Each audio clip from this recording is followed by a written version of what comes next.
Welcome to the Volpe Report podcast, the state's premier public affairs show dedicated to the topics that matter most to Pennsylvanians.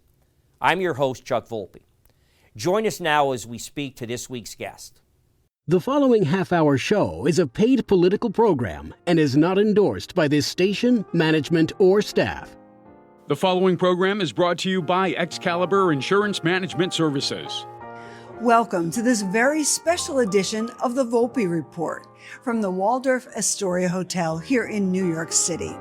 Chuck has some amazing guests lined up who are here celebrating at the Pennsylvania Society Dinner.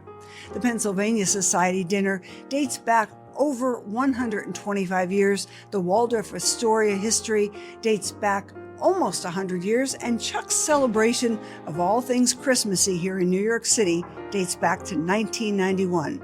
So enjoy this holiday edition of the Volpe Report. This is the Volpe Report, a weekly news and political interview show examining the latest local, state, and national issues with Chuck Volpe. Insightful, informative, controversial. The area's premier political talk show, the Volpe Report. Well, welcome to the 34th annual. It doesn't even roll off the tongue, sitting to such young and beautiful young people that I've been doing this party for 34 years.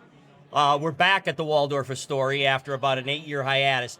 But I want to welcome our United States Congressman from I believe it's the 8th Congressional District. The fighting 8th Congressional District. So the first party was in 1991? My first party was in 1991.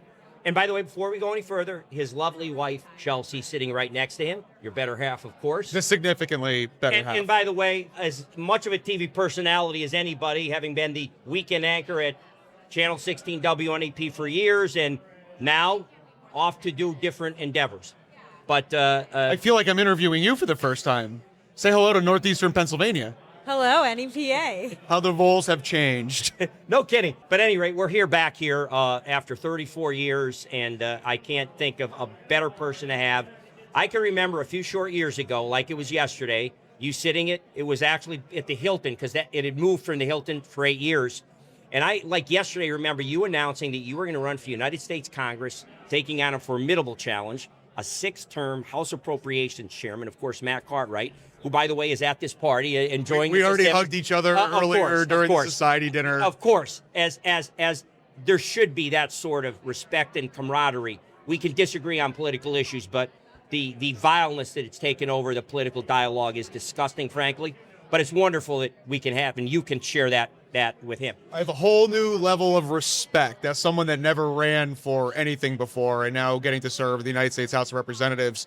And, to Congressman Cartwright, my predecessor, to serve in this district for over a decade, to represent Northeastern Pennsylvania. I think hopefully he'll make an appearance in the backdrop here, but totally new level of respect and much level of appreciation. Look, he and I became friends. He was before. Now Dan Mauser owns the title of most frequent guest on the Volpe Report. You're catching up, and believe me, between now and November of 2026, you may have a shot to pass him since he wins his district with 72% of the vote. What I'd like to ask you, Rob, before I hand off to Chelsea, what do you think of your first year in Congress? And our audience knows, because you've been a multiple-time guest, and they've heard from me separately. I have never in my time seen a freshman congressman get sworn in January 3rd of 2025. I got home that weekend, and on that Monday, I called my wife in and said, they're running attack commercials on Rob Bresnahan. He just won the election. He got sworn in 2 days ago, and they're running attack ads. They don't even know what he did yet because he didn't do anything yet. But take it from there.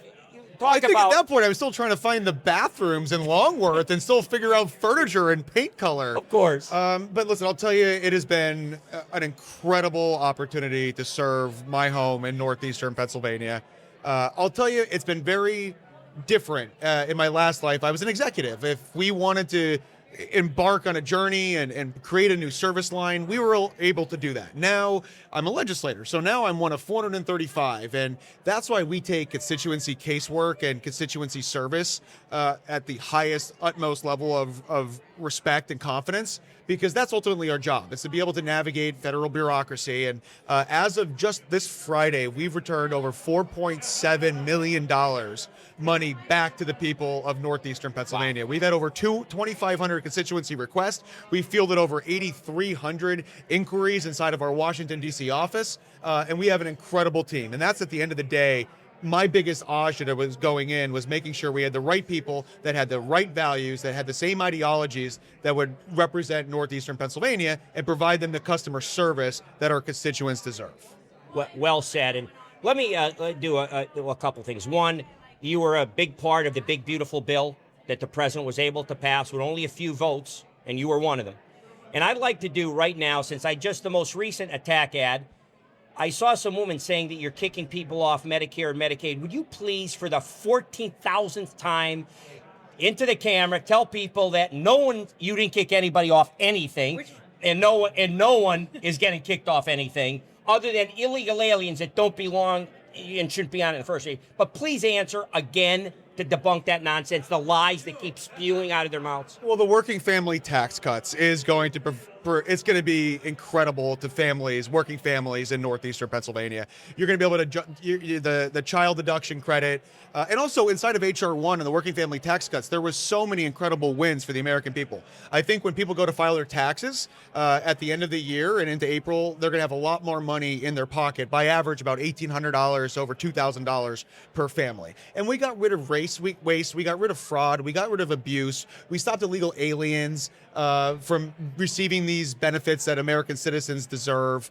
And most importantly, the exemption list for able-bodied individuals, the volunteering requirement, there's a work requirement. And, you can volunteer. 70% of Americans support a work requirement. Also, you can volunteer, you can learn a new trade. So there's plenty of different ways. And also, these programs are designed for people that truly need them, and those programs will remain available. And if there's ever a circumstance where you are not receiving those benefits, please reach out to our office. That is what we do day in and day out. We will continue to fight for the people that truly deserve and depend on these programs.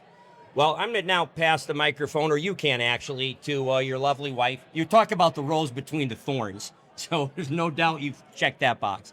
I've had the pleasure and really privilege of getting to know Chelsea through Rob, of course. Although I did get to know her as an ambassador of the Northeast Cancer Institute, their big gala ball that they have at the Mohegan Sun every year. You were the MC of that event for years, so I did actually get to know you there.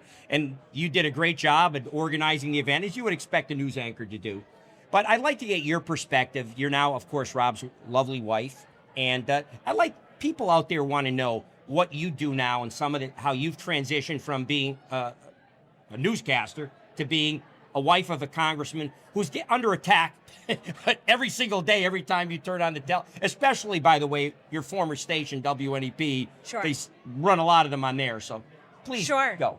Sure. So what I've loved about working in local news was serving the community. I mean, I think it provided information and entertainment to people in my community, in my home, and things of that nature. And what I love about being a congressional spouse is I still get to do some of those things. Wonderful. So people say, do you miss the news? And it's like, well, I don't miss going to crime scenes in 20-degree weather. In Towanda. Right. But things I missed were parades or community fundraisers or getting a chance to learn about things in our district. Like we toured the Sutphin fire truck manufacturer, and that was super cool. Wow. So being able to still see our district through a lens, like a congressional lens, where I can learn new things and still be a part of the community and also do things to help the community. I mean, Rob has donated his entire congressional salary for his first term in office to something that we've started at the Luzerne Foundation called the Greenlight Project. And it's something that we're currently accepting applications for. So Explain what that is. What is Sure. So the Luzerne Foundation is the home of the Greenlight Project Fund. Right. And we want to give away about $50,000 a year from that fund to nonprofits, first responders, emergency services, trade schools, and community colleges who are solving a problem in our community. And we really want to prioritize projects that are almost through the finish line, but just need a little bit of support to get it across that finish line. Wow, that's a great, wonderful endeavor. And I'll end with this, that I'm guessing, I haven't talked to Rob about this, but usually politicians and news people, journalism, the fourth estate, mix like oil and water, which means they don't mix. But I've got to imagine that, Rob, it's a tremendous asset to have as a wife a person who's an anchor on a major news station, highly rated news station, getting a news perspective that's actually an honest one, not fake news that the president talks about we get inundated with. I've got to imagine that is more than the normal assist than a spouse would bring to a husband. I'm just guessing, but I've got to believe that would be the case. Well, why don't you interview me like you used to be? So just please tell me, what is it like to have a former news anchor as a spouse in this time? Well, I'll tell you, she knows every road in Luzerne, Lackawanna, and Monroe County from traversing northeastern Pennsylvania. I never need to provide driving directions. And at the end of the day, we just both care. We both love our home. I was born here. Her mother was from here. She went to Pitt University, moved back to northeastern Pennsylvania. And at the end of the day, we just love our home. And that's ultimately what we're able to do as a partnership, which is extremely unique. That not all spouses want to be out in front of the camera, spontaneously doing the Volpe Report after the Pennsylvania Society dinner. But we both just love our home, and we both are doing this to make a difference, to give back to what our community has just given us so much on. So I am incredibly grateful to have someone like Chelsea that's willing to even marry me, because last year at this event we were just engaged. It's still, I remember. Sure. So we've come full circle, and we are just so grateful to be here with you, to be back at the beautiful Waldorf Astoria, and year number 34, and I can't wait to be back for year 35. And you definitely will be. Congressman, as always, pleasure. And Chelsea, pleasure. Merry Christmas and Happy New Year. Merry Christmas. We'll be right back with our next guest.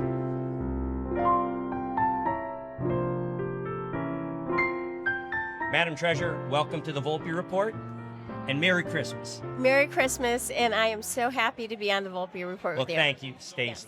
Well, first of all, the big news, you were on last year's Christmas party Volpe Report, and a couple other times, as I recall, in studio. But the last time you were on that I remember was at this Christmas party back at the Hilton. It's back at the Waldorf now. But back then, we were talking about the accolades and all of the great election victory. You had the largest vote margin, I think, in the history of Pennsylvania, even more than Donald Trump got in Pennsylvania. Is that correct?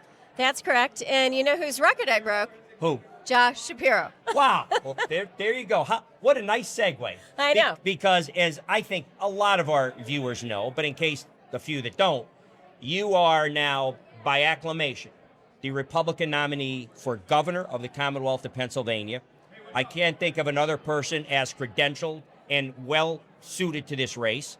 And Stacy Garrity, Republican nominee to be of Pennsylvania, to run against Democrat incumbent Josh Shapiro. So first question is, why did you make, I think we teased it last year. We talked about that you were thinking about it, but that was last year thinking about it. Now you are in flesh, not the candidate. Why did you do it? So first of all, we rank 38th economically, 39th in education, and 41st overall in the nation. And that is just unacceptable. I mean, so basically Pennsylvania is mediocre. I mean, even less. Yes, less than mediocre. And it doesn't have to be that way, Chuck. You know that. We have everything in Pennsylvania. We have the best hardworking people. We have world-class industries. We have natural resources, natural gas, that the rest of the world is envious over. And so we should be leading in the nation. We should not be mediocre. And I just couldn't sit back and watch it any longer. Yeah, well, that's a great reason.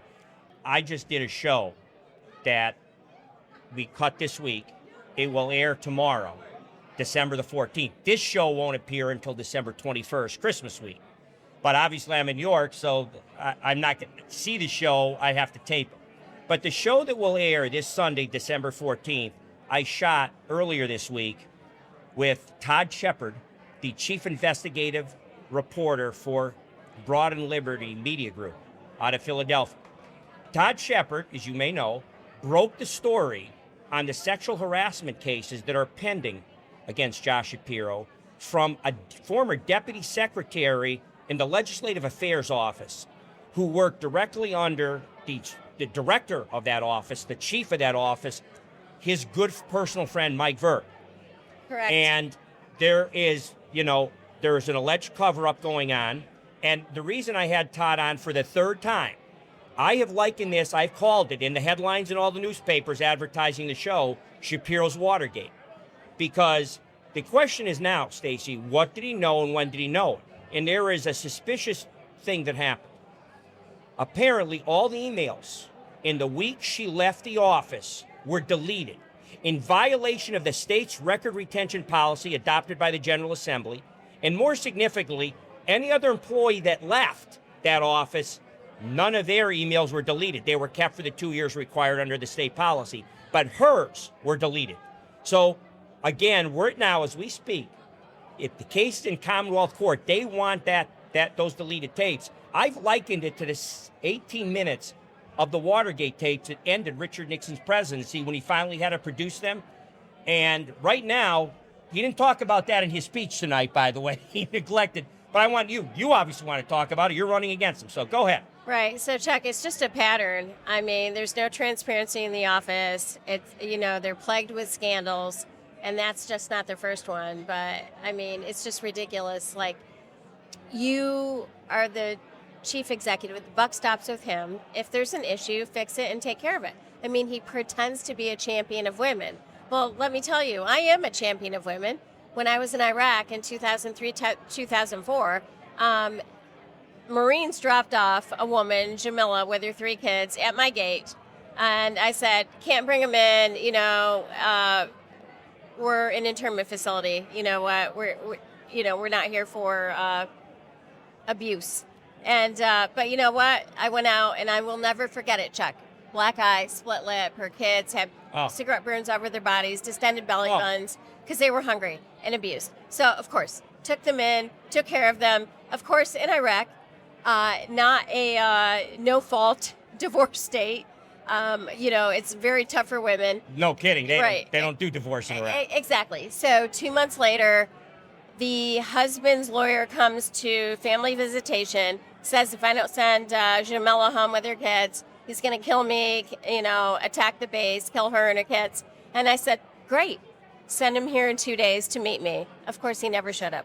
So we made sure she got the due process she deserved. Sure. And I took a convoy, went to Basra, met with a judge, got her divorced, reunited her with her family, talked to her every week for 2 months, and the last words she spoke to me were, I love you. Before we say Merry Christmas, what is your plan for Pennsylvania to really get us moving again? I know we suffer in education. We're ranked very low, and you mentioned economically 38th. What are your plans to get Pennsylvania moving again? Okay, so it is very simple. So last year, our fiscal year ends June 30th. We spent $3 billion more than we brought in. The budget that they enacted, 4.5 months late, by the way, while he's, criticizing President Trump for being late on his budget, $5 billion more in spending than what we bring in, which means we spend through the entire surplus. So what's left is a rainy day fund. And you should never, ever use a rainy day fund to plug a budget hole.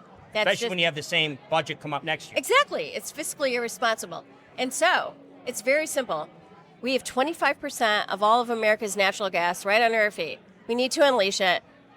We need to make sure, deregulate. We are the 12th highest regulated state in the nation, and announce Pennsylvania's open for business. And this would create thousands and thousands of jobs, family-sustaining jobs, and billions of dollars in economic opportunity that our communities desperately need.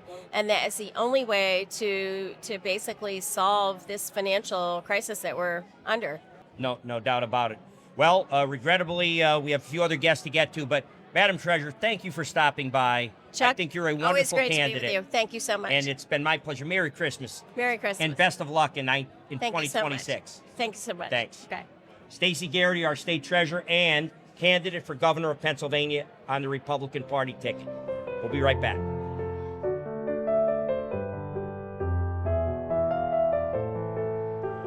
Dan, welcome to the Christmas version of the Volpe Report, my Chuck, friend. this is such an honor to be with you. What a good time. Well, let me say this. I've interviewed Dan in so many Christmas parties past that it's, you know, I have to say this, of all the years I've interviewed him, this is the first year prior to this party, my after party, that I had the pleasure of his company and his lovely wife, Shelley, at my dinner table tonight with my wife, Ellen, and we were actually at the society dinner tonight. So it was wonderful to have you at dinner, and now I get to have you after dinner.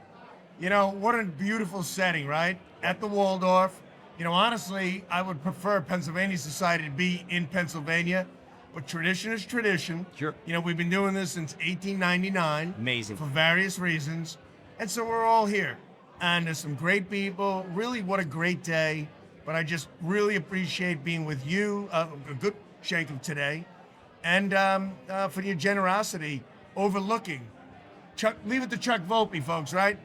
Gets pretty much the best table in the house, overlooking the entirety of the great ballroom and all of our other Pennsylvania friends. Well, and thank you so much for the kind words, but the lawyer in me requires that I give attribution. That wonderful table we sat at tonight, and I want to give a shout out to my good friend. It was actually the Rinaldi table. My good friend, Billy Rinaldi, and your good friend too, along with his brother Elmo, who works in the Trump administration, very good position in it. It was AJ Rinaldi, Anthony Rinaldi's table. He sponsored me into being a member of the society, and it was an honor to sit at their table. So a shout out that both of us enjoyed the Rinaldi table tonight. Yes, it was my table and name. I rented it for tonight. God bless the Rinaldi family. Yes, thank you. But let's get back to you now. Just this week, the President of the United States comes right up to our little nook in the woods of Scranton area in the Poconos to Mount Airy Lodge and gives a strong push, kind of answering the Republican talking point about affordability and the economy's going down the toilet. And once again, it seems whenever you're in the presence of the president, there are thousands of people at that event, and he singles out you by name in the crowd. So talk a little bit about that speech and what the message is going to be for 2026. Well, I'll tell you what. I know a lot of people have different thoughts about our president. Some say I love his policy, but maybe not so much his personality. Other people seem to get his personality and laugh and get it and know that he speaks from the heart and who he is who he is, and he just wants to be a communicator in that way. I do know him quite personally, and I just believe entirely in his good heart and the fact that he has one focus and one focus only, and his only special interest is improving the United States of America for as many Americans as possible. And I think I really understand what his positions are in many cases well before he's announced them. And not because I too have a clear understanding of what's in the best interests of Pennsylvania, what's in the best interests of the United States. And it's about a strong economy, strong national security, doing the right thing, bringing common sense, limited government, fiscal responsibility, law and order, just all the things that we're supposed to be doing. And that's who I believe the president is, and we're going to continue that. There's no doubt. One of the things that is, the hypocrisy of the Democrats' claim about hammering affordability, the reason we're in the mess we're in, despite all the president has done good in the 10 short months he's been there, this disaster in America started back in 2021 when Joe Biden, former president, put trillions, almost $3 trillion of money into the economy that was already overheated. We had the largest inflation in 50 years. It was double-digit inflation. And now it's 2.8, 2.9 instead of 10 or 11. I think the average for the entire Biden presidency, Dan, was 5.5. Trump is a third of that, and yet the Democrats are saying it's affordability and it's the Republicans' fault and it's Donald Trump's fault. I don't understand how that dog hunts. In 4 years, what they did, they're criticizing him for not cleaning up their mess in 10 short months. Will you please explain that? Well, and that's why your show is so very important. We're here at Pennsylvania Society, and we're going to talk a little bit about that. but the messaging that you deliver is the facts, is the truth, is the reality. And I really think our media is at the worst point maybe it's ever been, even worse than just a couple of years ago, because they're not providing the truth. It's quite biased, and in many cases, it's just reverse of what the real information is. I mean, we had that extreme increase in costs, i.e. inflation, over 20%. And when the president states things that it's a hoax, the hoax is that they're stating that somehow this is President Trump's fault, that he caused this. And look, he's the president now, so we'll take responsibility for dealing with it, but let's just be honest as well. I mean, we inherited all of this. The cumulative inflation under President Trump thus far this year has been less than 2.5%. Cumulative. Yeah. Biden, as you said, it was over 5.5% a Average. year. Average a year, well over 20% during his time frame. So, look, not about excuses. What we need to do is we need to work on it, and we have a plan. The Biden administration never had a plan. Their plan, as you said, was to cause all the inflation. When they spent, and it was actually $7 trillion as the recovery began, completely unnecessary.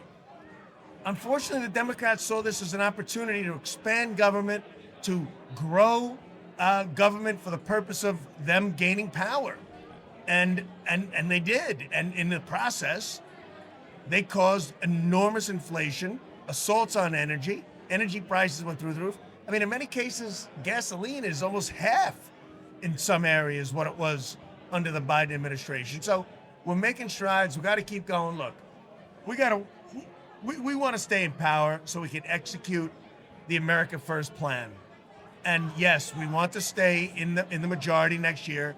But what that means is delivering. I do believe 2026 is going to be a heck of a strong economic year because of the plan that's in place that actually hasn't even been executed yet. All those tax reductions, bonus depreciation, no tax on tips, the income tax returns that are going to be returned. It's going to be like $250 billion. Do people, Dan, understand that big, beautiful bill the president properly took credit for, and you were one of the people that helped deliver that in the United States House of Representatives, didn't take effect yet? The tax reductions and the things you're talking about go into effect right now, and we're going to see the benefit it a year later. When the thing passes July the 4th, it doesn't magically affect September of the same year. It takes a full year for those things to take effect, and it should be coming in this year. But again, it's just the lies, the hypocrisy from the other side. If Donald Trump said water's wet and the sky is blue, they would object to it. They would say that's a lie. Everything he's against or for, they're against. And it's some people, I keep telling the folks that listen to this, they should read the story of the little boy who cried wolf, because it's the exact same thing. First, he was a threat to democracy. Then he was a threat to our freedoms. Then he Right. What's next? Then Everything. They indicted him. They've used lawfare against him. They took him off ballots. They try to keep him from running. And the people of America saw through that. Now, once he came in, now they're yelling about different things about how with Elon Musk and what he was trying to do was no good, and that they're kicking people off Medicare and Medicaid. They're taking Social Security. Lie after lie after lie after. And now, all of a sudden, affordability. Someone told them affordability is polling well, and now they're with too much affordability is an issue, and it's the president's fault. At some point, you hope people have a brain enough to understand. When someone has lied to you and made up story after story after story, and they're all not true, and they come up with another thing, I would have a strong suspicion on that. It's amazing they keep coming up with. It's like every month they have a new story. You know, Chuck, tonight they were talking a lot about, civility, unity, working together, finding common ground. Honestly, if I can leave anything in legacy, that's what I'd like to be known for, because that's what needs to be done. But it takes, proverbially two to tango. So if we can actually stop all the heavy breathing and all the, Trump derangement syndrome, which is like clinically proven that exists. No kidding. anything to do with President Trump, for crying out loud. They either hate or love. Okay, we have a plan. Look at the plan. Be reasonable about the plan as far as strengthening our economy, our national security, improving people's lives, housing, education. We have a plan. Frankly, Josh Shapiro, the Biden administration, or whoever else is going to run next time, there's no plan, folks. Is there a vision? Is there a plan? Is there execution? It's, I don't know, what does he say? Getting stuff done? You know, that's a honey-do list on a Saturday morning. That's no way to run a railroad or a state or a country. So we need serious people. You're a serious guy, right? We need serious people that really lay out a plan and execute. And I'm just here to tell you, President Trump is a serious guy. We have a plan laid out. Mike Johnson's a serious guy. John Thune, who's a friend of mine, is a serious guy. We have a plan to strengthen our economy, to make us the wonder of of the world. Sitting on a hill. Yeah, to deliver a golden era of manufacturing. Why are our Democrat colleagues standing in the way of this? And many of them are my friends, but what is the problem? Is it only just to defeat us politically? That's it. Because they don't want good things to happen? That's it. Why not govern for a while, be part of the positivity and the great outcomes that can occur, and then go ahead and take credit for it? There was a time in this country, Dan, for centuries and decades, that everybody, despite party affiliation, tried and cheered for the other side to be successful if it made America successful. And hoping and doing everything in their power to have President Trump's agenda fail, they're cheering for America to fail. And that's the part that bothers me. My too. good friend, to you and Shelley, Merry Christmas, Happy New Year, and thank you for Merry making Christmas. this party the fun it is. Thanks, Dan. You are the best, my friend. Right Thank back you. at you. United States Congressman Dan Mauser.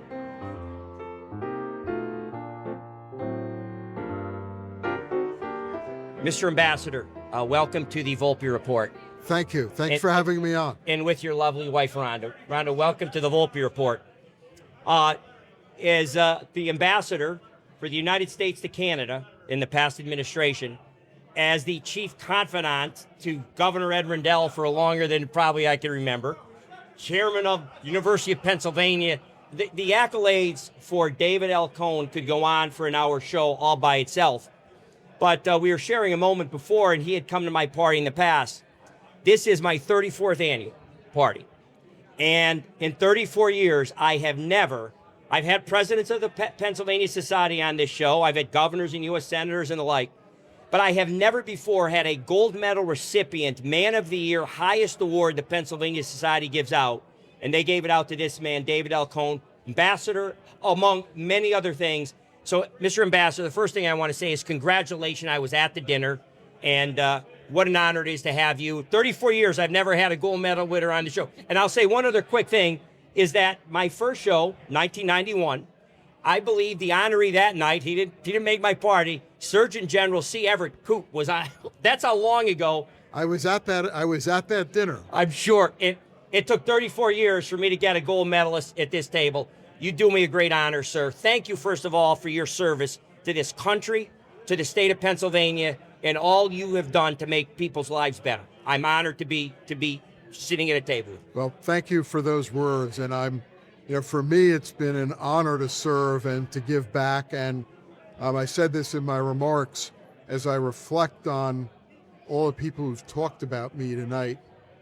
One of my most vivid impressions is how fortunate I have been to be surrounded by and have an opportunity to work with so many talented leaders, so many talented people. I've had great teams, and really whatever I've been able to achieve is due more to the people I've associated with than to my own efforts. Well, I'll tell you a story. An old friend of mine from Pittsburgh once said, and I was a young guy and very politically involved and wanted to get involved. That person was a family you'll know, the Flaherty family from Pittsburgh, Pete Flaherty, County Commissioner Jim Flaherty, of course. And I was wanting to do all these things. And I remember him telling me that, Chuck, he said, you don't need to be that guy. You want to be the guy that's standing behind, whispering through the curtain. He said they behead kings. He said, but the mandarins that are behind the curtain that are there for the next king in the future. And it took me 40 years to figure out how important that advice was. Well, as I said, an honor to be with the person who has whispered in president's ears and governor's ears and king's ears. So, again, you do me a great honor to be here. It was a wonderful achievement you got tonight, well earned. And as I said, I know you've been at a few dinners even before my time. I like to think I'm like one of the oldest guys, but I guess seeing you here tonight kind of is a humbling experience for me. So it is a great honor. I've been going to Pennsylvania Society dinners for almost 40 years. Wow. And how many associations can you be in when you've had a track record like that, and you're probably not in the top 50 in terms of people in the society in the consecutive number of dinners they've been to? Well, let me say, there's no good response to that, except that they got it right eventually. But well, it just shows you the quality of the organization, Billy. Well, we're talking about an award for our viewers out there. We're talking about an award that has been given to presidents of the United States, from the Dwight Eisenhowers and heroes of our country to so many other great leaders that have come for America, not just Pennsylvania. You are clearly one of them. And we've talked a lot now, but let me hand the microphone, or maybe you can, to your lovely wife, because, the person that has whispered in your ear for those 40 years has been your lovely wife, Rhonda. I wish it was only whispering. Well, you're probably one of the few people that I interview that has more years of marriage than me. I got 43, Ambassador, to my wife, and I've got 8 grandchildren running around this party somewhere. I've met 3 of your grandchildren. Oh, did you? Yeah. Probably my lovely granddaughters, I would suspect. That one was a granddaughter, and 2 were grandsons. Oh my gosh, that you even saw those folks. Well, one of the grandchildren is to a son of mine in my first party in 1991.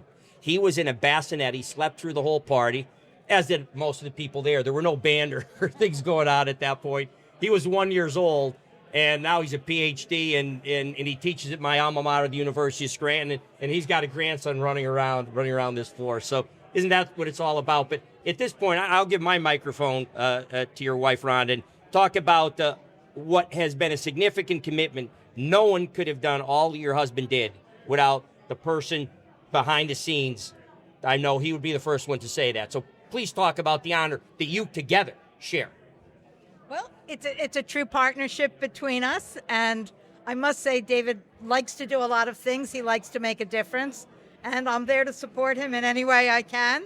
He also kind of moves from one project to the next project, and we just roll with the punches to let him do what he needs to do to make a difference. Well, if I can say, Chuck, one of the things that's amazing about Rhonda is not only how much she supports me, but her own activity in her own right. She was on the Community College of Philadelphia board for 18 years. Wow.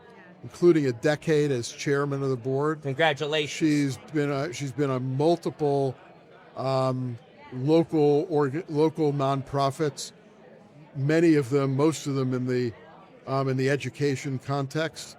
She is, I don't know if you're chair, but she's been on the board of something called the Christopher Ludwig Foundation. And what is that? Which nobody in Pennsylvania has any idea what it is, but Christopher Ludwig was the baker for the revolutionary forces in the Revolutionary War. Oh my gosh. And when he died, he did not have heirs, and he left what seemed like not that big a sum of money to this foundation, and it's now several $1 million.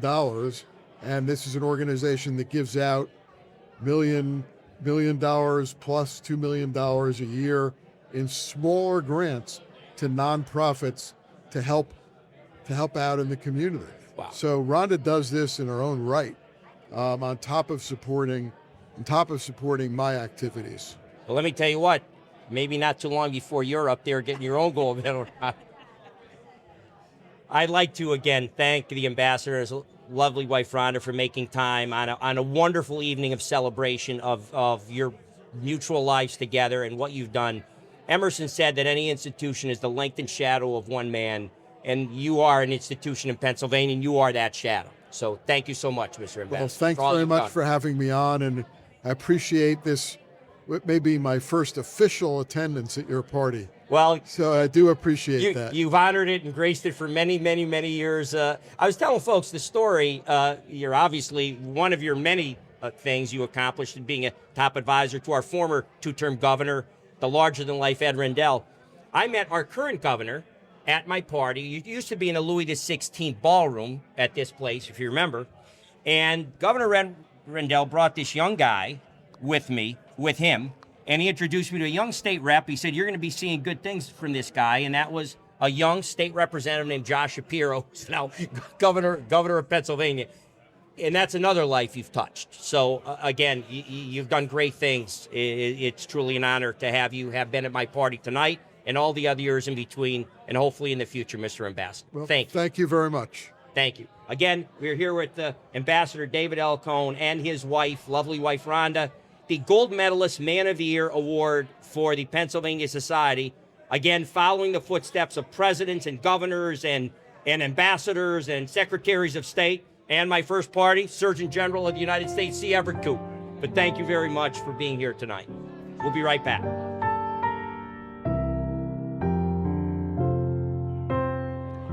Attorney General, welcome to the Volpe Report. It is wonderful to be here. Thank you for having me. Well, I get the distinct pleasure, as I have recognized a few guests already, that we sat here a year ago. We did. A few blocks up the street at the Hilton Midtown. Yep. And at that point, it was Attorney General-elect. It was. And now it's Attorney General of the Commonwealth of Pennsylvania. That's right. Congratulations again. And the first question out of the box, I say to all guests, especially statewide office holders, what was your anticipation when you ran, and how was the actual expectation? How was the reality lived up to the expectation? So I want to begin by saying thank you for having me. This is amazing. I can't tell you how much I appreciate it. My pleasure. And I also want to say that every day I feel blessed to be in this job. And I mean that from the bottom of my heart. It's such an honor to be the Attorney General. As a career prosecutor, I mean, there's no other job that I could imagine that would put us in a position where we can do the things that we're doing right now. And so I always feel like it's important to say that before I really get started. So I will tell you that it has been shocking to me, really, the breadth of the office. There are so many things that the Attorney General works on that a lot of people really could never imagine. I will also say that I didn't quite recognize the amount of national issues that we'd be working on together as Attorneys General across the country.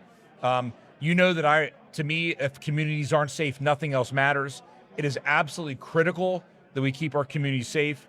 And so in Pennsylvania, we have one of the largest criminal divisions out of the AG's office across the country. Wow. And so I've heavily leaned into that in this first year. We announced a few months ago that we removed over 50 million doses of fentanyl off of the streets in Pennsylvania. Wow. And that is so important. I mean, so this is fentanyl coming from Philadelphia that's heading to Pittsburgh, heading to Northeast Pennsylvania, to Scranton. And so we've put everything in our power into getting those criminal organizations and getting that stuff off the street. Wow. Why am I not surprised? Yes, I knew, and I supported you for office, that you were a great prosecutor going in. I knew we needed a prosecutor in the office, and you've delivered and then some. So let me talk to you about something, as we talked a little earlier, that you did an interview tonight on a big issue that's coming.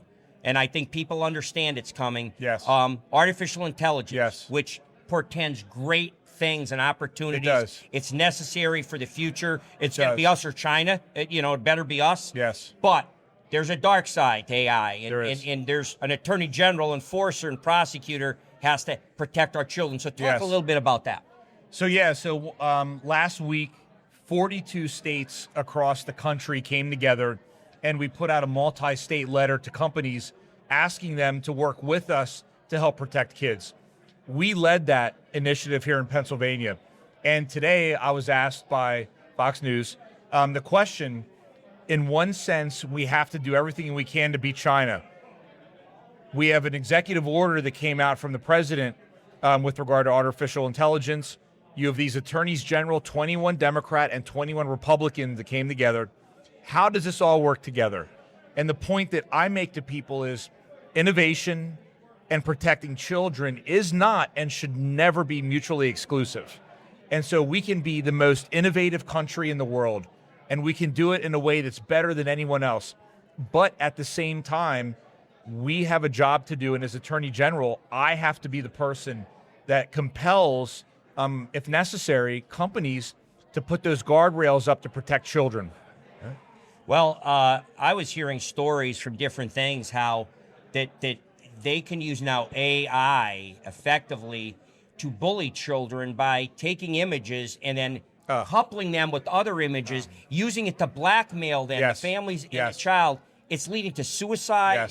So talk a little bit about... It happens all the time. And one of the things that we're concerned about that we've seen are these different chat bots where children can go into those chat bots. And remember that these are designed to be sycophantic in nature, where they are telling you what you want to hear, what Chuck wants to hear. And so we have a lot of circumstances where children have asked those chat bots how to do things that are illegal or that might put them in a very dangerous position. And the chat bots have walked them through ways to do it. That includes committing suicide. It includes how to evade your parents when you're doing certain things that are very bad for you. And so that's our concern. And again, not only as a prosecutor, but as a dad, I think that, I know that we have to step into that breach and we have to compel, if necessary, the companies to make sure that they're protecting children. And I know you're very versed on this. This technology is moving faster than any of us could possibly imagine. And my hope, I welcome and I hope that there's federal regulation that ultimately covers this. But if that takes years, we can't wait years while these things are happening. Of course. We have to, I always say, you have to set the guardrails up before the crash happens, right? Or else why are we doing it? Otherwise, you go off the cliff. Otherwise, you go off the cliff. That's exactly right. That's why exactly you need guardrails. Right. Well, General, let's say this. Yeah. You've done, I'll say your cup runneth over with all you're engaged in right now. Yeah. But you've only had 1 year. I have. What is on your to-do list coming up in year 2, beside all the other things you're doing? Well, I'll give you one that's really important. So we just announced the first ever elder exploitation section in my office. And so we've put together a team of experienced investigators and prosecutors that are going to go, their whole job is to identify these people that are scamming and stealing money from seniors, investigating them and prosecuting them and holding them accountable. Right. We have one of the highest populations in Pennsylvania of senior citizens, and it is an absolute moral duty on our part to make sure that we protect them. God willing, we'll all be there someday. And I'm getting there quicker than you. I'm just, God willing, we'll all be there someday. But I think that, oftentimes we're judged on how we treat the most vulnerable amongst us. And so we created this section. I've done a lot of work recently also with prevention. We had a huge town hall with Congressman Mauser just last week, where I think over 12,000 people signed on to hear about how to avoid getting scammed. This is one of those issues that when you don't know about it or you don't know anyone that's been scammed, it might not really resonate. But I promise you, when you have senior citizens who lose their entire life savings, it can be one of the absolute most devastating things that can happen to a person. Oh, my gosh. So that's something that we're working on. Yeah. Well, General, there's no one I would rather have having protect all of us and our children than you. It's been my pleasure. Merry Christmas. And Merry Happy Christmas. New Year, Merry Christmas. Dave. Thank you, my friend. I appreciate it. Thank you. Again, Attorney General Dave Sunday. We'll be right back.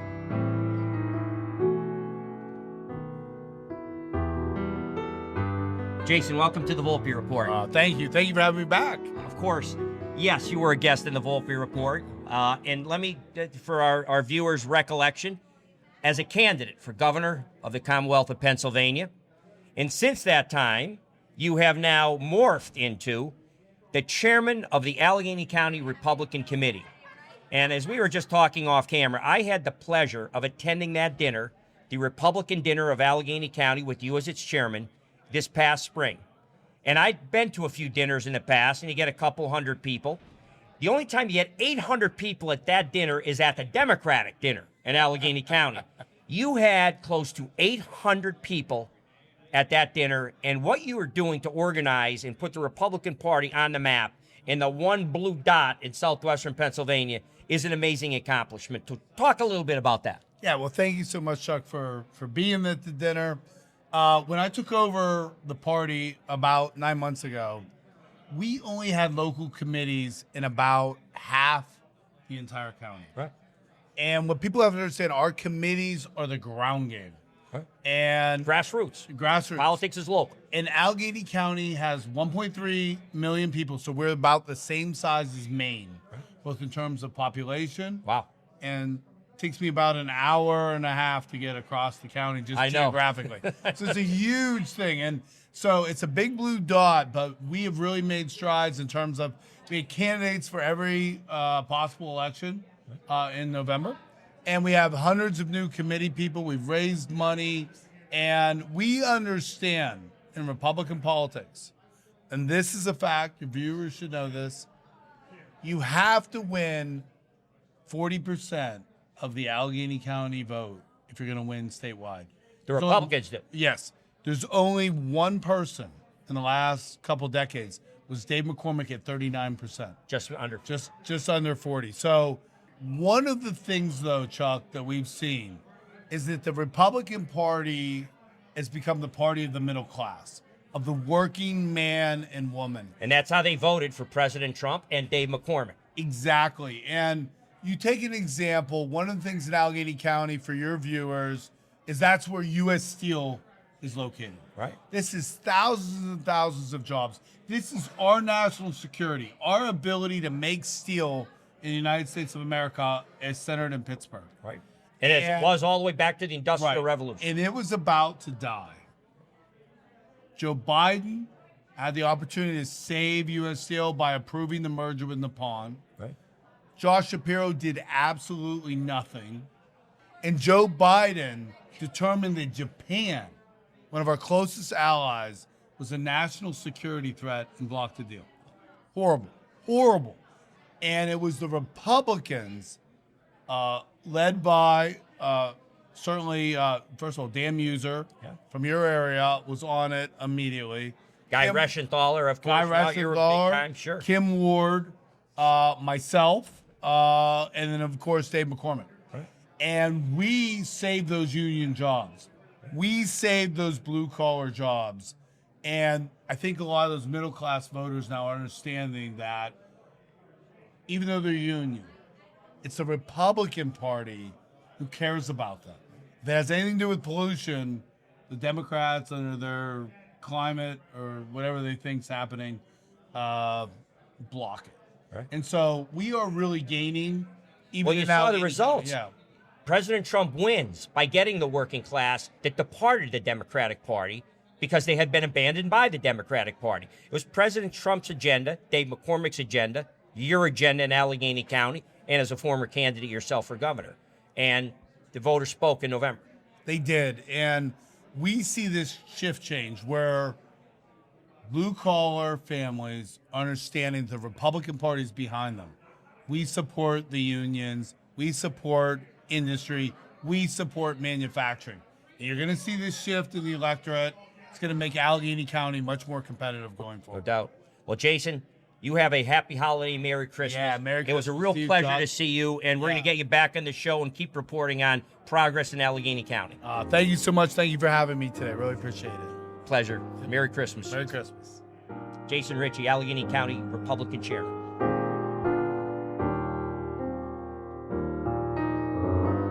Senator, good to see you. Welcome to the Volpe Report. Merry Christmas, Senator Camera Bartolotta of Western Pennsylvania. I have to obviously say, because he was such a good and is such a good close friend of mine. Her husband, former Speaker of the House of the Commonwealth of Pennsylvania, Bill DeWeese. Yes. From the House. And I remember as a young guy running for governor of Pennsylvania getting much sage advice from the former Speaker of the House of Pennsylvania. He's willing to give it. I'm sure. And we've all also determined off camera that you take good care of him and keep him between the rails. Yeah, well, we try. Yes, yeah. He's It a takes hell a of village, lot of you fun. said. It does. It takes a lot. Yes. Well, Senator, first of all, I appreciate you making the time It's been a few years, but it was a Christmas party a few years back. I think we were at the Hilton Midtown at that point. I think it was. A bunch of Yes, it years was. ago. It was. But it's good to have you back. Thank you And very as we much. talked a little bit, we heard the governor's speech tonight. We were at the dinner. And what he kind of didn't talk about too much, he talked about what he got done in terms of what he thought happened with the budget. Yeah. We're talking about a budget that was over 4 months late, and people felt the pain. Of course, the federal government shutdown got all the top headlines, and sliding underneath on page 3 was the long impasse that was hurting people in Pennsylvania. It was devastating. And you are part of the group of Republican senators that got a deal thankfully finally done. And an important thing, a Majority Leader, Joe Pittman, who's been on the show recently, is here at the party tonight. He wasn't on camera, but we talked. You guys achieved a great victory, which is saying something since it's a Democratic House and a Democratic governor.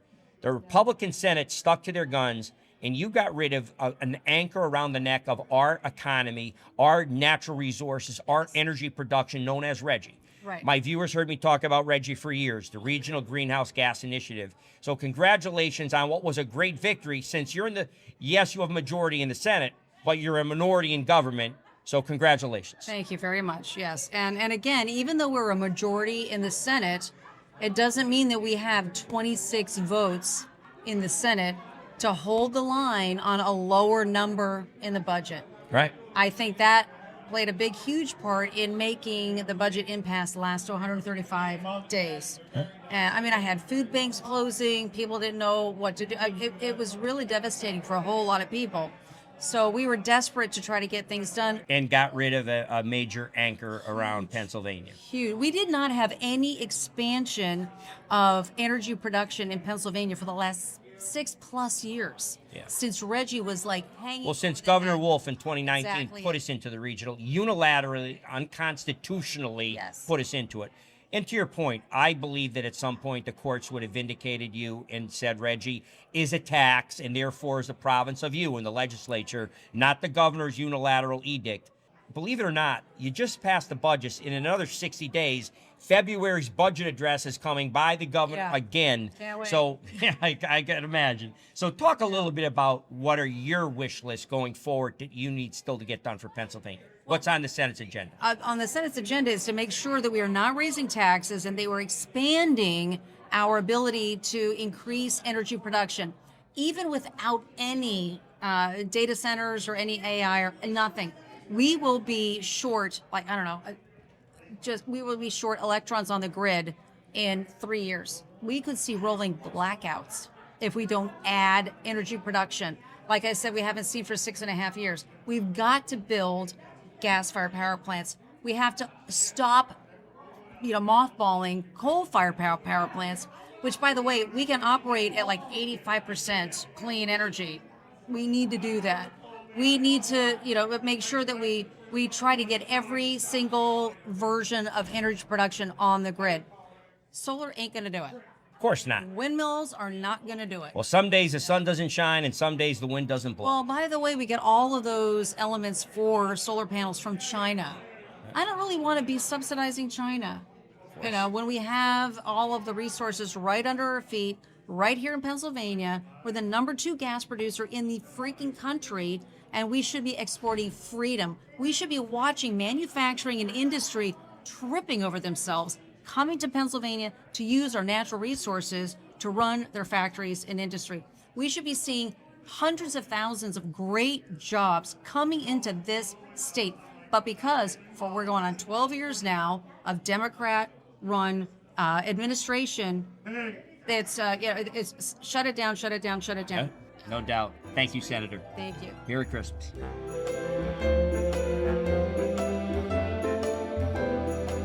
On behalf of Chuck Volpe and the Volpe Report, thanks for spending this time with us, and we wish you all the sparkle of the season for you and your family.